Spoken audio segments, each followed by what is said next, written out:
சோதனை சோதனை அப்படிங்கிற ஒரு காரியத்தை ஏராளமான வேத பகுதிகளிலே நீங்க பார்க்கலாம். ஆதியாகமத்துல பாத்தீங்கன்னா தேவன் ஆபிரகாமை சோதித்தார். சோதனை இல்லையா?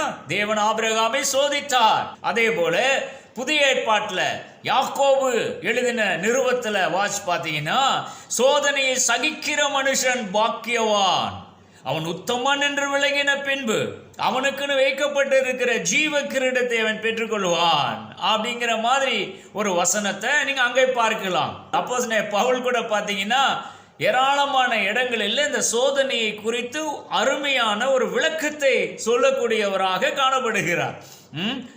மனிதனுக்கு நேரிடுகிற சோதனை அல்லாமல் வேற எந்த சோதனையும் எந்த மனிதனுக்கும் நேரிடுகிறது இல்ல.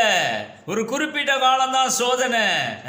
திராணிக்கு மேல கடவுள் ஒருத்தனை சோதிக்கிறது இல்லை அப்படிங்கலாம் மாதிரி ஏராளமான தகவல்களை இந்த சோதனை என்ற ஒரு சமாச்சாரத்தோடு தொடர்புபடுத்தி இந்த வேதாகமம் நமக்கு போதிக்கிறத நம்ம பார்க்கலாம்.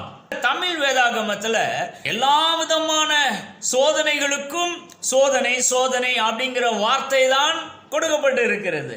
ஆனால் ஆங்கில வேதாகமத்துல பாத்தீங்கன்னா இந்த சோதனை அப்படிங்கிற தமிழ்ல சொல்லப்பட்ட இந்த ஒரு வார்த்தைக்கு 4 வித்தியாசமான புரிதலை நீங்க அந்த வேதாகமத்துல பெற்றுக்கொள்ளலாம். என்ன மாதிரி புரிதல் அப்படின்னா, டெம்டேஷன் அப்படிங்கிற ஒரு வார்த்தை பயன்படுத்தப்படுகிறது.